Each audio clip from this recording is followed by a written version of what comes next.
皆さんこんにちは、サイバです。皆さんは瞑想に対してどのようなイメージを持っていますか？リラクセーション、マインドフルネス、座禅。瞑想はマインドフルネスブームを経て一般的にも知られるようになり、今では多くのビジネスパーソンやアスリートが日常的に取り入れるようになりました。その目的はストレスの軽減やパフォーマンス、集中力の向上など様々です。このように瞑想は広く普及するようになりましたが、一方でそのブームのきっかけとなったマインドフルネスの影響を強く受けたことにより、瞑想イコールマインドフルネスというイメージがついて回るようになりました。瞑想法としてメディアで取り上げられるのはほとんどの場合マインドフルネスですので、これは仕方がありません。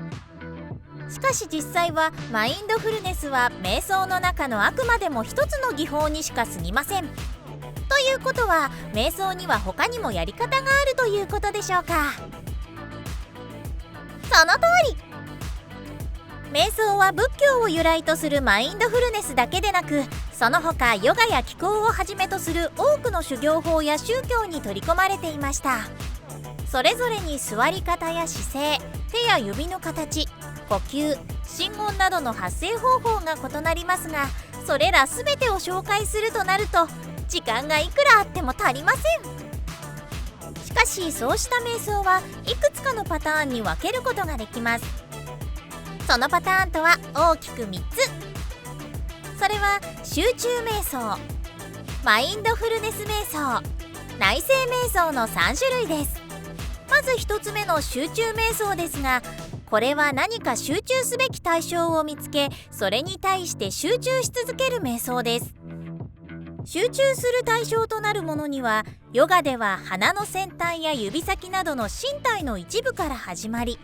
チャクラと呼ばれる体内のエネルギーセンターや宇宙の本質を表した梵字などが挙げられます。ビートルズが行っていたことで知られる TM 瞑想や呼吸に集中する禅の数息観もこれに該当します。一点に集中することであれこれ湧き起こる思考を止め、精神の安定をもたらします。テニス選手が試合の合間にラケットのガットを見つめる行為も、実は一点を見つめることで集中力を高めることを狙いとしているんです。よく凡ミスを犯した後にガットを見つめるのも、イライラした感情をコントロールするために行っているのですね。こんなところにもヨガのテクニックが活用されているのですが、それはもともとスポーツ心理学はヨガからたくさんのヒントを得て作られたからなのです。そしてこの集中瞑想ですが、ヨガでは瞑想というよりも本格的な瞑想を行うための準備段階という位置づけにあります。一点に集中し続けることで長時間の瞑想に耐えうる心のスタミナを養うことを目的としています。これは次にご紹介するマインドフルネスの元となったヴィパッサナー瞑想が、あるがままに受け入れるという面の集中であるのに対し、点の集中であるサマタ瞑想に近いイメージになります。ヒマラヤでヨガ修行に明け暮れていた熟練のヨガ行者たちは、時には飲まず食わずで3日間の瞑想が課されていましたので、極限の集中力とその持続性は必須だったのです。今ではデトックスとして有名なファスティングも、もともとは長時間の瞑想中にトイレに行かないで済むように断食をしだしたのが始まりと言われています。続いて2つ目がマインドフルネス瞑想。これはもう説明がいらないくらい現代を代表する最も有名な瞑想と言えるでしょう。そのことが冒頭でもお伝えした通り、瞑想とはマインドフルネスのことで、瞑想にはマインドフルネスしかないと誤解されていることにもつながっていると言えます。マインドフルネスはもともと仏教の修行法だったヴィパッサナー瞑想が元になっています。これは今の状態を評価せず、あるがままに受け入れる。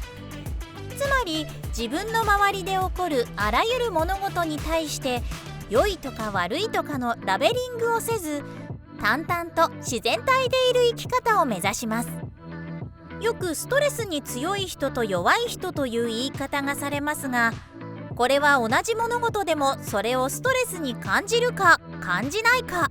つまりストレスに対する敏感さの違いから生じると考えられています。例えばよく用いられる例として、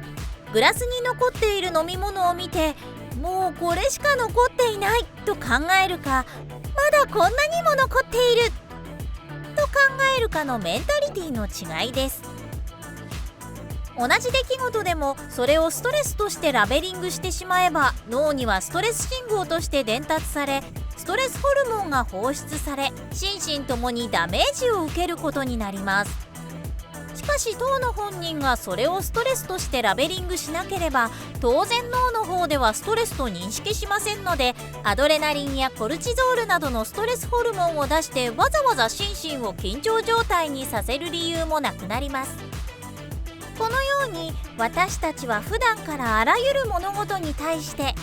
良いとか悪いとかの評価を無意識のうちに行っているのです。それが良い方向に働けばいいですが、皆が皆ポジティブ思考ではないので、普段から評価付けをしない習慣を獲得するためにマインドフルネスを実践すると考えてもらえれば OK です。その思考を重ねる行為自体が脳の強化につながると言えるかもしれません。結局失敗に終わってしまうのは、この自己イメージの低さが関係していると考えられています。マインドフルネスは